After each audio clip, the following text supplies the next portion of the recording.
The massive orbital station hummed with alien technology as Kelthax stepped through the transport beam. His 6 legs clicked against the metal floor, each step echoing through the sterile corridors. The Vortanian's exoskeleton caught the light from overhead panels, casting insect-like shadows on the walls. He had seen 1,000 worlds, fought in countless battles, but this assignment felt different. The briefing chamber materialized around him as holographic displays flickered to life. Fleet Commander Zarvel's image appeared, her mandibles clicking with authority. Server Kelthax, your mission is critical. The Nethrok Empire advances across 3 sectors. We need allies, but only the worthy ones. Kelthax studied the rotating image of the blue-green planet below. Earth looked peaceful from orbit, its white clouds swirling over vast oceans. The humans show promise in their preliminary assessments, Commander. But their technology remains centuries behind ours. Technology means nothing without the will to use it effectively, Zarvel replied. The Centauri had plasma weapons that could melt moons. The Nethrok consumed them in 6 cycles. Study these humans carefully. We cannot afford another failed alliance. The transport shuttle descended through Earth's atmosphere, its hull heating as it pierced the cloud layer. Kelthax pressed his compound eyes against the viewport, watching the surface rise to meet them. Cities sprawled across the continents, connected by networks of lights that pulsed like neural pathways. Primitive, perhaps, but there was something organized about their civilization that intrigued him. Firebase Delta 7 sat on the edge of a vast crater, its defensive walls bristling with kinetic weapons and missile batteries. Human soldiers moved with purpose across the compound, their equipment looking crude compared to Galactic Dominion's standard issue. No energy shields, no gravity manipulators, just metal and chemical propellants. Lieutenant Commander Haiyan Wu waited. At the landing pad, his uniform crisp, despite the dust swirling around the base.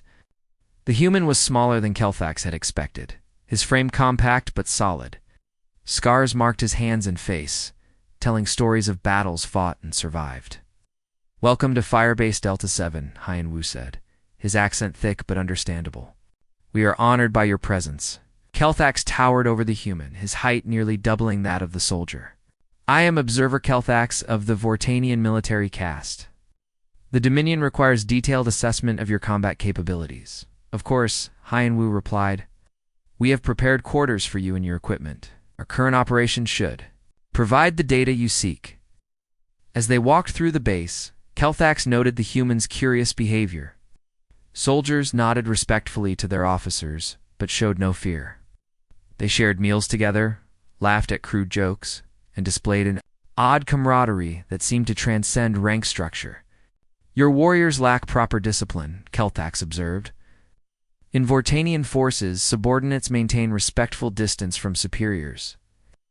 Haiyan Wu smiled, the expression foreign to the insectoid observer. "We fight better when we fight together. Trust builds strength." The medical bay caught Kelthax's attention immediately. Human medics worked over wounded prisoners, their movements careful and deliberate. These weren't human soldiers, but captured insurgents from the asteroid mining dispute, yet the medical staff treated them with the same care they showed their own wounded. "This is inefficient." Kelthax clicked through his translator. "Why waste resources on enemy combatants?" Dr. Yunji looked up from her patient, a young insurgent with burns across his chest. "Because healing is what we do. War doesn't change." "That?" The alien observer watched as she injected pain medication into the prisoner's arm. The human winced, but didn't resist. His eyes held no hatred, only resignation and perhaps gratitude.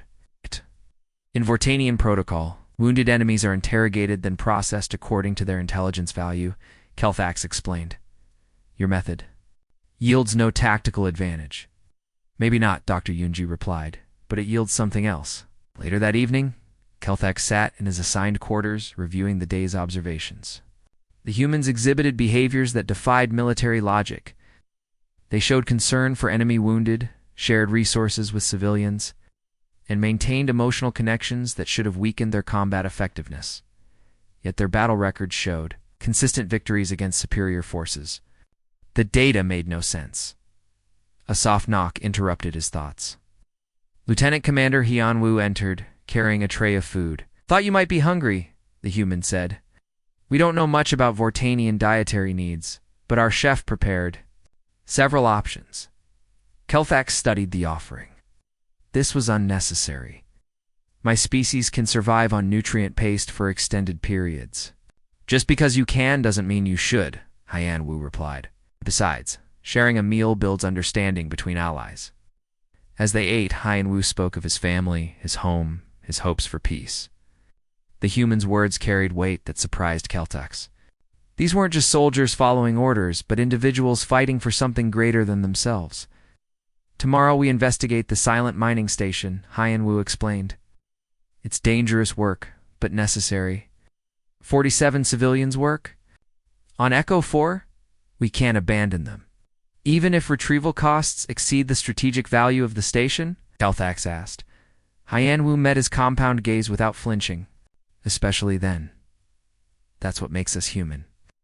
The alien observer filed this exchange away with growing confusion. These humans operated on principles that seemed to contradict survival instincts, yet they thrived in ways that puzzled him. Tomorrow's mission would provide answers, though Kelthax suspected those answers would only deepen the mystery of humanity's true strength.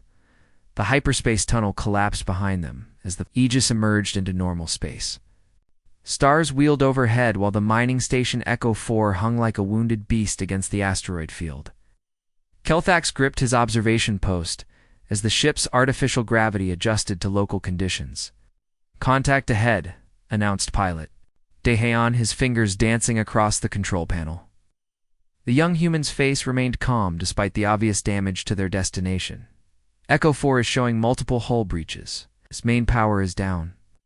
Captain Soman stepped forward, her compact frame radiating authority. Kelthax had studied her file during the journey. 23 successful missions, 0 civilian casualties, decorated for valor under fire. Yet she looked no different from any other human to his alien eyes. "Tactical assessment," Salman ordered. The main display flickered to life, showing a three-dimensional map of the station and surrounding space. Red dots appeared among the asteroids, at least 12 of them moving in patrol patterns. Pirates, Daehan confirmed. Raider-class vessels, probably Outer Rim scavengers. They're using the asteroids as cover. Soman studied the display with the intensity of a predator. Hostage situation? Thermal scans confirm life signs in the central hub. 47 individuals, all clustered in the main cafeteria. Perfect. Shield configuration. Kelthax nodded approvingly. The pirates had executed a textbook hostage scenario. Any direct assault would result in civilian casualties, making orbital bombardment impossible. Standard Vortanian protocol would be to establish a perimeter and wait for the enemy to make demands.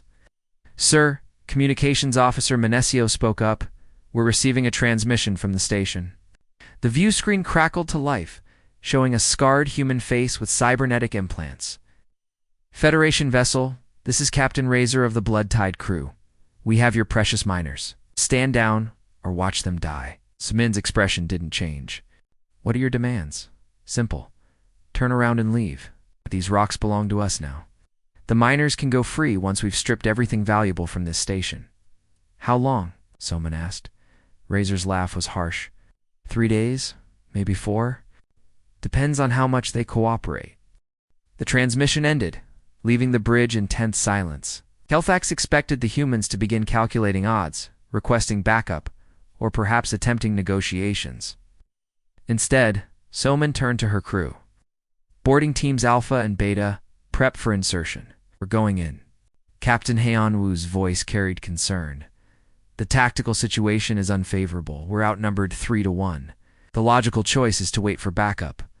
Soman's jaw tightened. "There are 47 civilians in there. We're not waiting." Bridge erupted into controlled chaos. Crew members rushed to their stations while weapon systems came online. Kelthax watched in fascination as the humans transformed from a peaceful patrol into a combat unit. "Sir," Daehaeon called out, "enemy ships are moving to intercept. They're not waiting for us to make the first move." The first pirate vessel opened fire without warning, its plasma cannons sending green bolts across the void. The Aegis shuddered as energy blasts struck its shields, but Soman remained steady at her command post. "Evasive maneuvers," she ordered. "Get us to that docking bay." Cateons. Hands flew over the controls, sending the ship into a spiraling dive that would have challenged any Vortanian pilot. The Aegis twisted between asteroid chunks while enemy fire lit up the darkness around them. "Hull breach on Deck 3, damage control reported. Seal it off and keep flying," Solomon commanded. More pirate ships emerged from hiding, their crude weapons blazing. The Aegis was surrounded, outgunned, and taking heavy damage. Any rational commander would have withdrawn. Instead, Solomon ordered full throttle toward the station. "Ma'am, we're not going to make it to the docking bay intact," Daehan warned. "Then we'll make our own entrance," Solomon replied grimly. The Aegis slammed into Ekafor's docking bay with tremendous force. Metal screamed against metal as the ship's reinforced hull punched through the station's outer barriers. Emergency systems activated, sealing the breach while the ship's landing clamps engaged. "Boarding teams, go, go, go," Soman shouted. Kelthax followed the human soldiers as they poured from the ship into the station's corridors. The artificial gravity was failing, making movement difficult, but the humans adapted quickly. They moved in coordinated teams. Checking every corner and shadow, the first group of hostages was found in a storage bay. 12 miners huddled together in fear. Out. But what happened next defied all military logic. Out. Instead of immediately securing, the area medic J1 knelt beside a wounded pirate who had been left behind. The pirate's leg was badly burned, probably from their own weapon malfunction. He groaned in pain as J1 examined the injury, his hands gentle despite the circumstances. "Why?" Kelthax demanded, his translator crackling with disbelief. "He is your enemy." J1 didn't look up from his work, applying field dressings. "To the wound, he's hurt. That's enough." The pirate stared at the medic with confused eyes. You're helping me?" "Standard medical protocol, J1, replied calmly. "We treat the wounded, regardless of which side they're on." Kelthax recorded everything, his alien mind struggling to process what he was witnessing. In every military engagement he had observed, wounded enemies were either ignored or eliminated. Resources were precious in combat. Why waste them on those who had just been trying to kill you? Answer came as more boarding teams reported in. They had found additional hostages throughout the station, but also more wounded pirates. In each case, human medics stopped to provide treatment, even while the battle raged around them. "This is inefficient," Kelthax observed to Lieutenant Commander Hyan Wu. "Your medics are exposing themselves to unnecessary danger." Hyan Wu paused in his advance, watching as Jaewon finished treating the pirate's wound. "Maybe, but it's who we are." The battle for Eco-4 continued, with human soldiers fighting their way through the station's maze of corridors. They moved with purpose, but never abandoned their wounded enemies. Each act of mercy slowed their advance, reduced their tactical advantage, and increased their own risk. Yet somehow, they kept winning. The sterile corridors of the Dominion vessel felt cold after the warmth of human companionship. Kelthax sealed himself inside his observation chamber, the walls immediately filling with holographic displays showing the battle footage from Echo 4, his 6 arms. It moved across multiple control panels, analyzing every frame of the rescue mission. The numbers told a devastating story.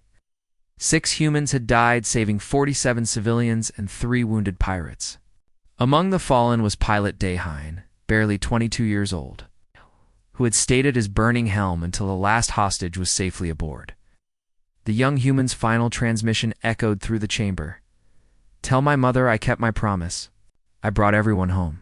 Kelthax paused the recording, staring at Daehan's face on the screen. The pilot's expression showed no fear, only determination. Even as flames consumed the bridge around him, he had continued flying, buying precious seconds for the boarding teams to complete their mission. "Inefficient," Kelthax muttered, but the word felt hollow. The humans had possessed enough firepower to level the entire station. A single plasma torpedo could have eliminated the pirate threat instantly. Instead, they chose the dangerous path. The one that cost them lives. The alien observer shifted to his primary workstation.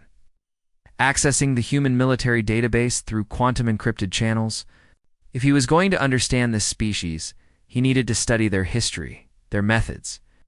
Their apparent madness. The first file that caught his attention was the Proxima conflict, fought 3 years earlier against the Hegemony Alliance.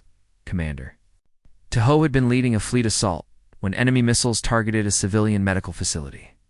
The hospital was treating wounded soldiers from both sides, making it a neutral zone under galactic law. The Hegemony didn't care about galactic law. Kelthax watched the tactical recording as Commander Tahoe's flagship Indomitable broke formation. Moving to intercept the missile barrage, the ship's point defense systems worked frantically, destroying dozens of warheads, but there were too many. In the final moments, Tahoe rammed his vessel directly into the remaining missiles, his ship's explosion lighting up the darkness. "Bridge to all hands," came Tahoe's voice through static. "We die so others may live. That is the price of honor." The hospital survived. 237 patients received treatment that day, including 41 enemy soldiers who later testified about the human sacrifice. The Hegemony surrender came within weeks, their morale shattered by what they had witnessed.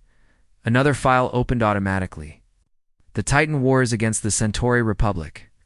Sergeant Myung had been leading a routine patrol when seismic sensors detected a mine collapse.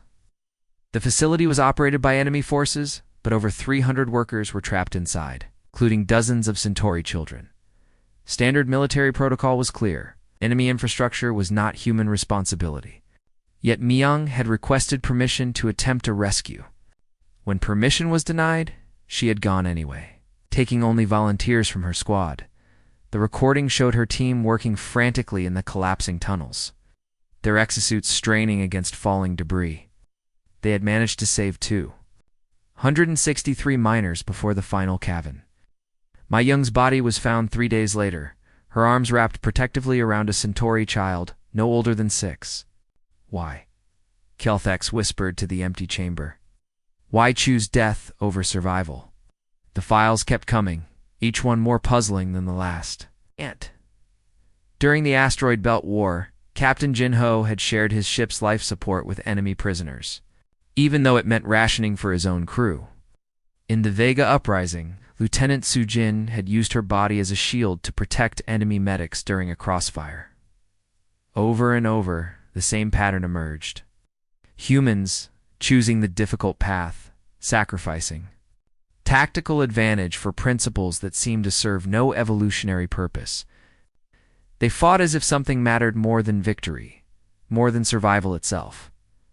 Kelthax's research led him deeper into human philosophy, into concepts his species had never developed. Honor was not just reputation, but a code that governed behavior even unto death. Sacrifice was not waste, but the highest expression of love for others. Duty was not mere obligation, but a sacred trust that transcended personal safety.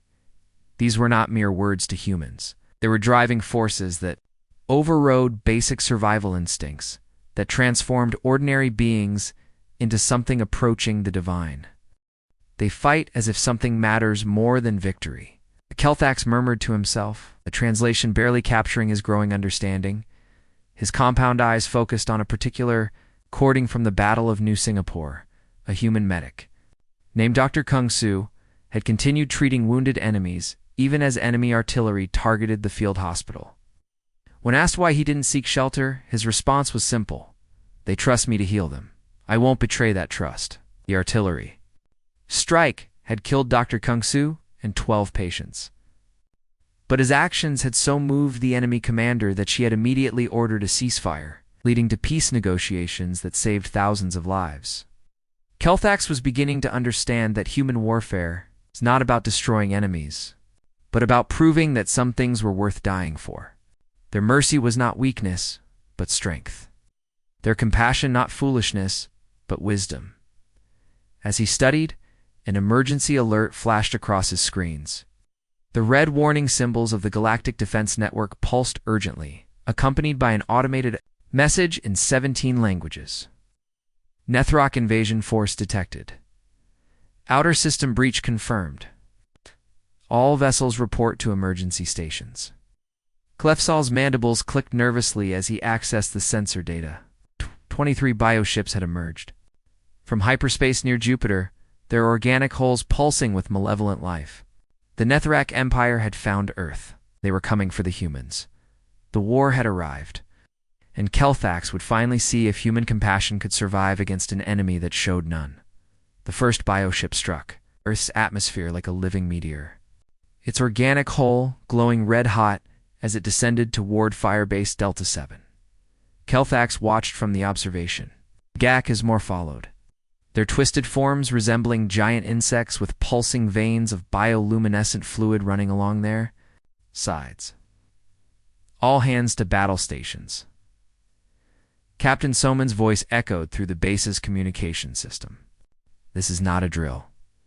The Nethraka found us. Kelthax had studied the Nethrrak Empire in his military academy.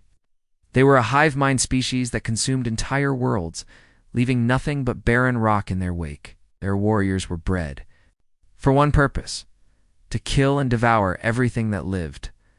The first wave hit the outer perimeter at exactly 6:47 local time.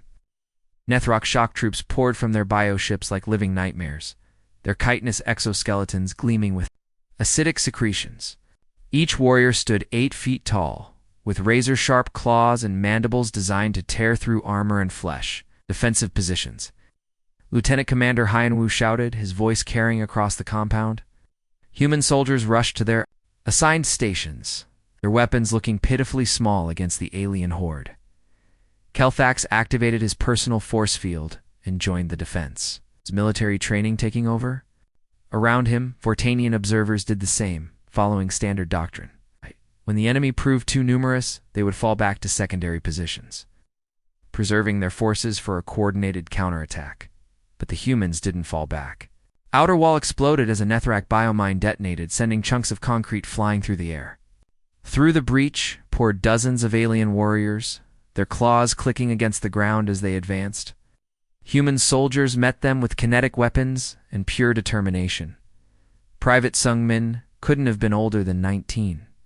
His face, still soft with youth, Kelthax watched as the young humans spotted a Nethrok explosive device rolling toward the medical bay, where dozens of wounded soldiers were being treated.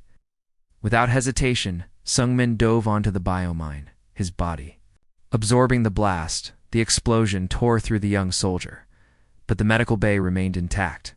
Through the smoke, Kelflick saw Sunmin's face in his final moments. The human was smiling, his eyes filled with peace, knowing that others would live. Medic down. Someone shouted from the eastern wall, "We need backup." Kelthax found himself pinned behind a concrete barrier as Nethrrak warriors surrounded his position. Their acid spit hissed against the ground around him, eating through metal and stone. He had dropped his weapon during the retreat. His force field was failing. This was how he would die. Far from his homeworld, torn apart by monsters from the void, a figure burst through the enemy line, moving with desperate speed. Sergeant Bora, blood streaming from multiple wounds, fought her way toward him. Her left arm hung useless at her side, but she still fired her rifle with deadly accuracy. "I've got you," she shouted, grabbing Kelthax with her good arm. "We're getting out of here." Nethrok warrior's claw raked across her back, tearing through her armor. She stumbled but kept moving, dragging the alien observer toward safety. Another claw found her leg, sending her crashing to the ground. "Go," she gasped, pushing him toward the defensive line. "Get to the bunker. I cannot leave you," Kelthax protested, his translator crackling with emotion he didn't know he possessed. Bior's eyes were growing dim, but she managed a weak smile. "I'm sorry I wasn't faster. I should have gotten you out sooner." Those were her last words. Kelthax watched the light fade from her eyes as human soldiers pulled him to safety. She had died saving him, an alien observer who meant nothing to her species, yet she had given her life for his without hesitation. The command bunker was chaos.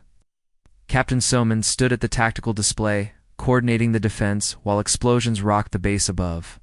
Around her, medics worked frantically on wounded soldiers, their hands moving with practiced efficiency.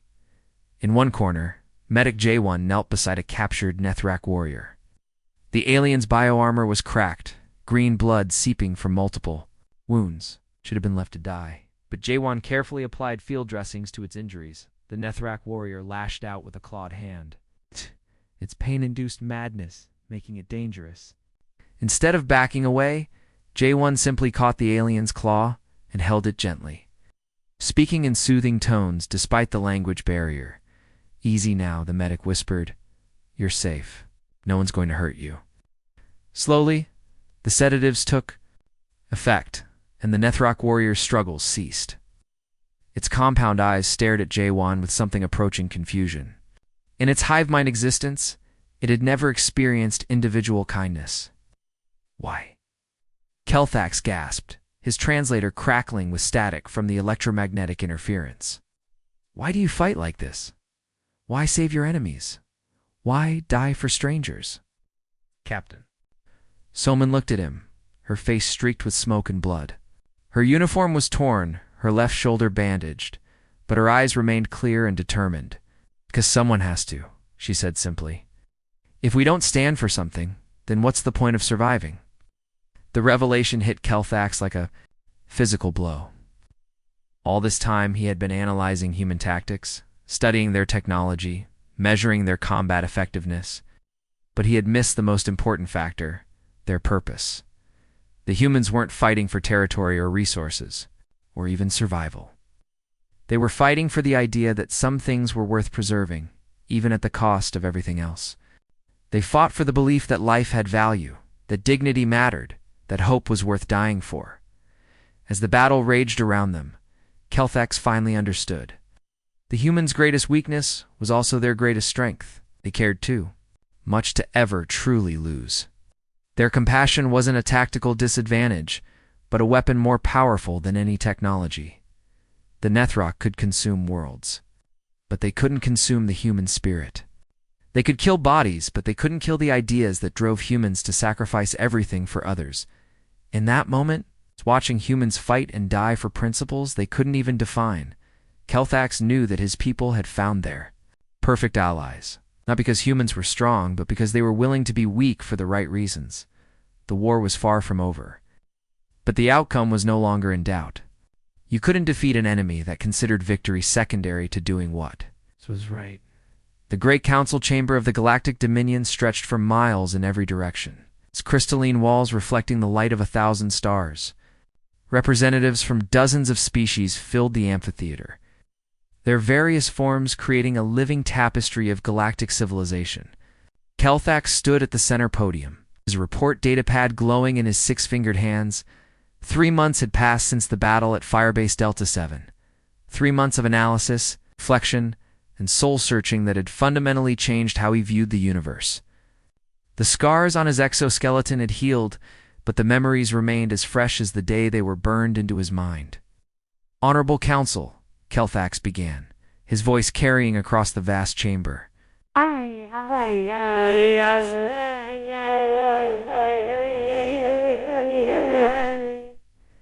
present my assessment of the human military capabilities.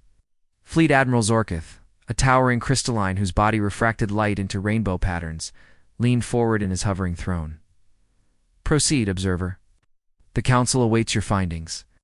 Kelthax activated his holographic display, showing technical specifications of human weapons, ships, and defensive systems.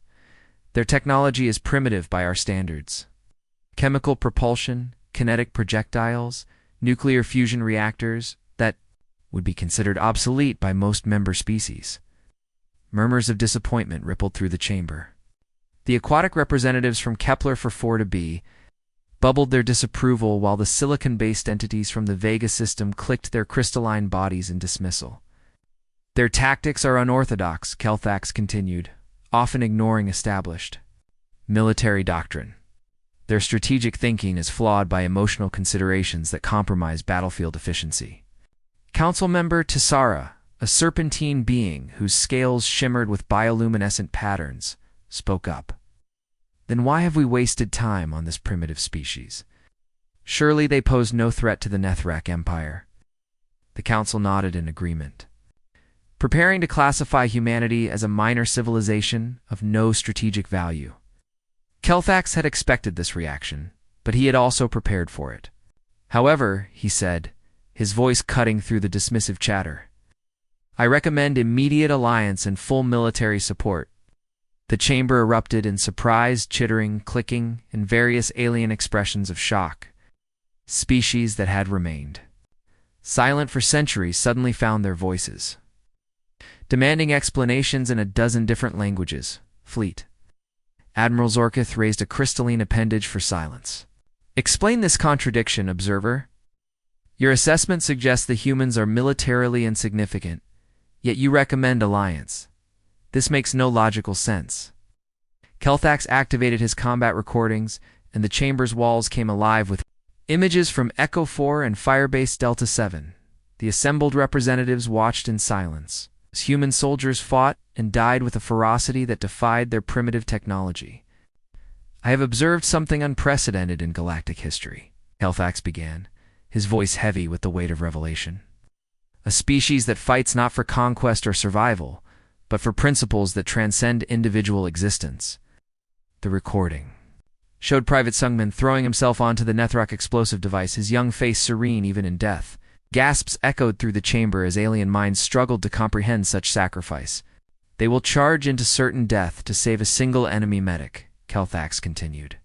They will sacrifice strategic advantages to protect civilian populations.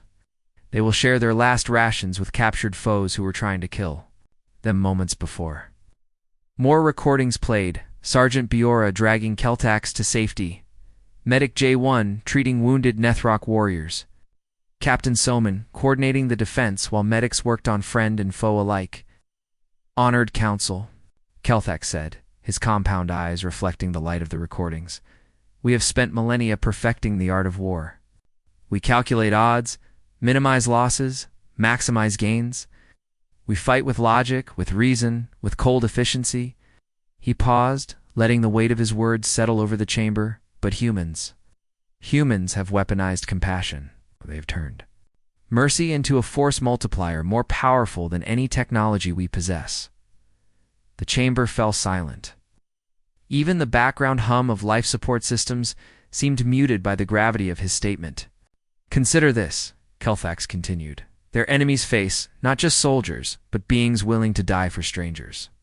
They fight armies that grow stronger with each act of sacrifice.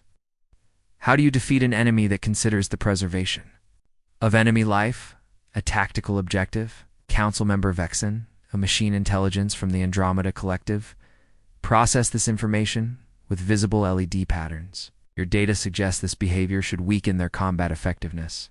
Yet their victory ratios remain high. How do you explain this paradox?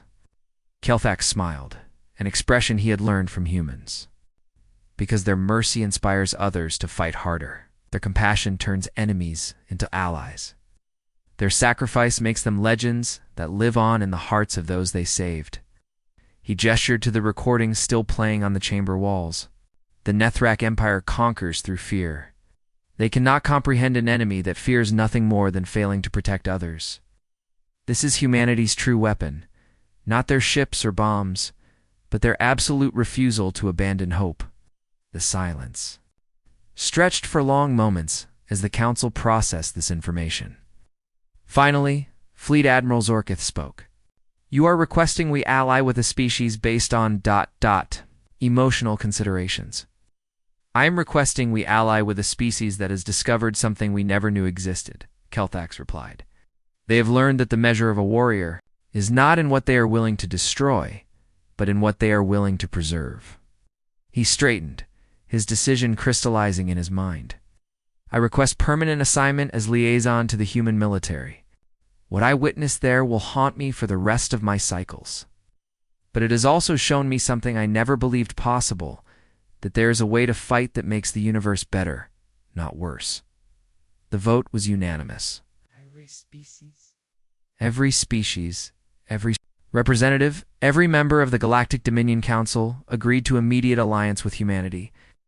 As Kelthax departed for Earth, he carried with him authorization for full military support, technology transfer, and joint operations. First Joint Human Vortanian Patrol launched a week later, with Kelfax serving as cultural advisor. As their ship jumped to hyperspace, he transmitted a final message to the Council. We thought we were evaluating humanity's fitness for war. Instead, we discovered that some species are too noble for the kind of war we have been fighting. It is time we learned a new way.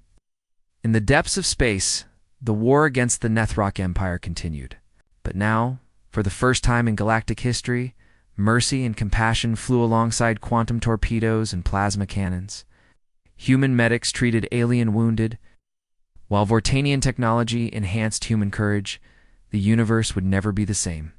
And neither would those who fought alongside humanity, carrying their impossible dream of a war worth fighting, not for conquest or survival, but for the radical idea that everyone deserved to go home. The end.